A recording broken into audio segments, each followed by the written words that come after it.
So, hello guys! What's up? It's me again, si Mima Alicia nyo at nagbabalik ulit para sa ating panibagong video. So, ito na nga po guys, out of curiosity talaga, pinahanap ko sa aking researcher team kung nagsasalita nga ba ng Chinese or fluent nga bang magsalita ng Chinese itong si Alice Guo. Kasi guys, mostly na mga nakikita natin sa kanyang video, sa kanyang mga vlogs is fluent naman siyang magtagalog pero mayroon siyang accent. So ngayon nga po guys, total, 'di ba, pinaghinalaan naman siya na talagang baka espiya or sleeper cells dito sa bansang Pilipinas. Kasi anyway, ito nakita nyo naman tong picture na to na kung saan binabati po guys ng mainland niya ng China na first Chinese mayor ng Pilipinas, itong si Alice Guo. Yan pa nga guys, nakikita niyo yan, talagang proud to be yung China na nagkaroon ng first female mayor, ang Chinese dito sa bansang Pilipinas. Actually, nakakatakot yan guys kasi politika natin pinapasok na nila. So ngayon, pinahanap ko. Sabi ko sa researcher team ko na hanapin nyo nga itong maghanap kayo ng video ni Alice Guo na nagsasalita ng Chinese. And guys, nag-download pa talaga sila ng WeChat kasi sikat pala yung apps na WeChat doon sa China. At grabe, ito yung pinakita nila sa akin na napaka-fluent niyang mag-Chinese. Kasi 'di ba yung sabi niya doon sa Senate hearing, konti lang daw yung alam niyang salita sa sa Chinese. Pero ito, sa video na ipapakita ko, paano mo nasabing konti lang yung alam mo? Dire-diretso at napaka-fluent mo. Anyway, ipi-play lang muna natin guys yung video. Hindi ko maintindihan yung salitang Chinese dito, pero meron din siyang English na part. So, panoodin natin. Ni hao, Yunchen. I am Mayor Alice Guo. In behalf of the Municipality of Bombay, Tarlac, Philippines, we would like to greet everyone a happy Chinese New Year. 在新春到来之际，向友好城市运城人民拜年了，新年快乐，万事如意。Diba? Fluent siya mag-Chinese. Okay, sa naman yung kay Sara Duterte. Wang Xing, Feng Xiong, Shoy Shoy La. Naalala ko na naman yung pag-Chinese ni pagmamandarin ni Sara Duterte. So, 'di ba, iba yung niya, iba talaga kapag mag-speak siya ng Chinese language, talagang mafe-feel mo na malaman siya na marami talagang kaalaman sa pagsasalita ng Chinese. Alam nyo guys meron akong, hindi ko naman siya totally friend, parang a friend of mine na galing siya sa ibang bansa, Amerikano, kasi asawa nga, alam nyo naman yung mga Pilipino na mahilig sa dating apps. Anyway, to make the long story short, 2 years nang naninirahan yung Kanoy na yon. Kanoy.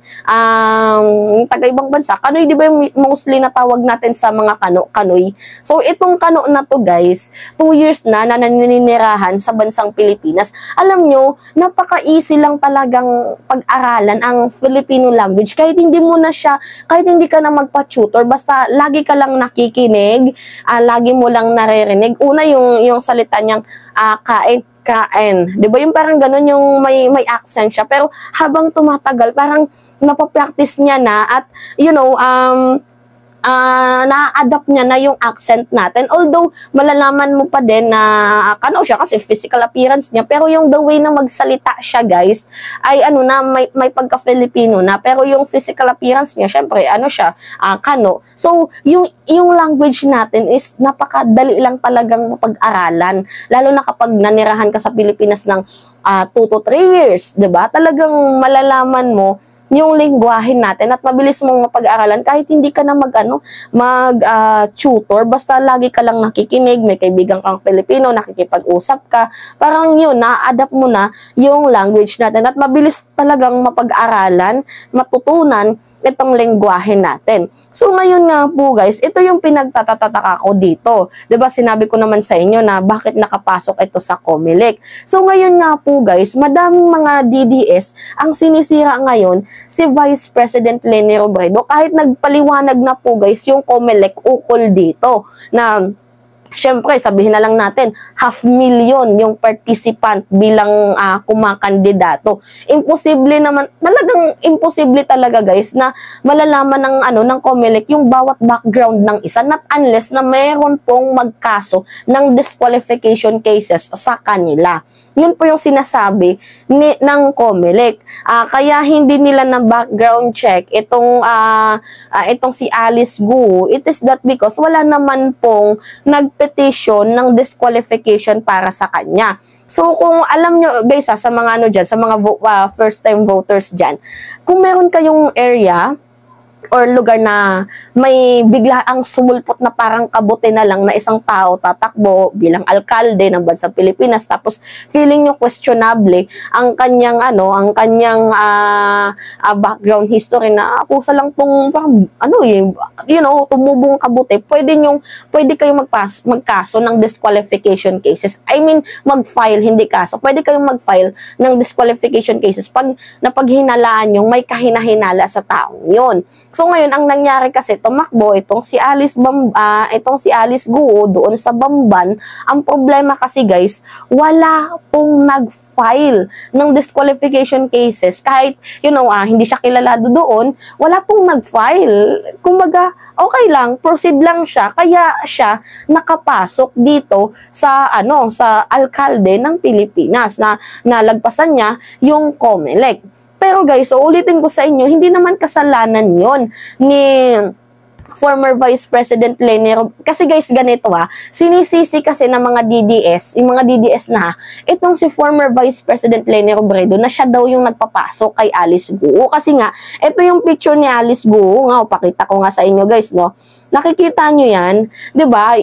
Yung Alice niya, yung letra ng Angat Buhay. Tsaka ito din yung yung statement niya nung eleksyon. No? Pakinggan nyo guys Sino daw po si Alice Guo? Taga Barangay Virgen de los Remedios. Ang nanay ko po ay Filipina. Ang tatay ko po ay isang Chinese. Hindi ko na po masyado maalala po, Your Honor. Yan. Kasi inamin niya, yan na nga guys yung video na inamin ni Alice Guo na Chinese nga yung kanyang ama. So ngayon, sa video na yan, ang daming bumatikos na itong si Alice Guo ay kakamping pala. So iniisip nila na ang nagpapasok, kasi diba binanggit ni Alice Guo na bakit daw siya nakapasok kasi tinulungan daw siya ng nakaraang administrasyon. So sino yung tumulong sa kanya sa nakaraang administrasyon? Ang nakita nila si Leni Robredo daw, kasi si Leni Robredo daw po ang sinuportahan ni Alice Guo. Guys, uulitin ko sa inyo, walang kinalaman dito si Vice President Leni Robredo. Natural po talaga na kukunin nila yung mga mayor na kung saan-saan dyan, yung mga congressman na yan, kasi nga po, kailangan nila sa campaign yun. Kasi, mayor, makakapag-impluensya siya ng mga kababayan niya. Governor, makakapag-impluensya siya ng mga kababayan niya. Ganun guys, nagigets nyo ba? Hindi kasalanan ni Leni Robredo kung kapartido niya man yun, kasi dapat in the first place, yung COMELEC yung sisisihin dito. Pero kagaya nga ng pagpapaliwanag ng COMELEC na dapat mayroong magkaso ng disqualification cases para mapatanggal ang isang tao sa pwesto na kahinahinala dapat noon pang eleksyon ginawa yan, wala namang nagkaso. 'Di ba? So kinuha ng kakamping yan, malay ba nila na ganyan yung record ng ng background niya? Walang dapat sisihin dito. Ang sisihin dito is bakit masyadong malawak ang COMELEC para sa lahat ng mga kumakandidato. 'Di ba? Able to read and write. 10 years na naninirahan. Tapos tawag dito, 10 years na naninirahan sa bansang Pilipinas, tapos live birth lang. Etong si Alice Guo, meron naman siyang live birth. Ang problema nga lang dito, hindi na-check ng maayos ng COMELEC nga itong kanyang background history kasi wala naman pong nag-file ng disqualification cases. Pero yung dito guys, yung pinakapunto natin dito, kanino nga ba ligasiya yung Pogo? Diba? Kila Digong. Sino nga ba yung mahilig sa Chinese? Diba? Sila Digong. So bakit si Leni yung inaano ninyo? Yung sinisisi ninyo, walang kinalaman si former Vice President Leni Robredo dito. Kasi sa dami ng mayor na sumuporta sa kanya, alangan naman yung mayor na mga sumusuporta sa kanya, questionin niya yung pagkatao. Hindi na siya susuportahan nun. Paano siya makakagather ng boto? Diba? Naghahanap na naman sila guys ng masisisi. walang kasalanan dito si former Vice President Leni Robredo. Kasi guys, syempre kailangan nila ng makagather ng votes. Malamang mayor yan syempre na nila, para makadagdag sa kanila ng boto. Alangan naman yung mga mayor na sumusuporta sa kanila, alangan naman questionin nila yung background. Hindi na sila hindi na sila sinuportahan. Paano makakagather ng boto itong si former Vice President Leni Robredo? Yung punto kasi dito guys, kaninong legasiya ang Pogo? Yun. Yung Pogo yung issue natin dito Diba? Paano napunta kay Leni? May may masegue lang pong mga hayop na to. Ang lalakas ng amats nyo. Diba? Sinisisi niyo yung taong wala namang alam dyan. Sko po, anong kasalanan ng former Vice President Leni Robredo dito? Bakit nyo kinunik? Yung taong po, mga DDS na to, mga pulpul mag-isip, mga animal. Anyway, yung pansinin nyo, may ganun-ganun, Sino yung mahilig magsalita ng Chinese? Di ba si Sarah? Ito, pinakita ko na yung video sa inyo kanina. Bahala na kayo mag-analyze.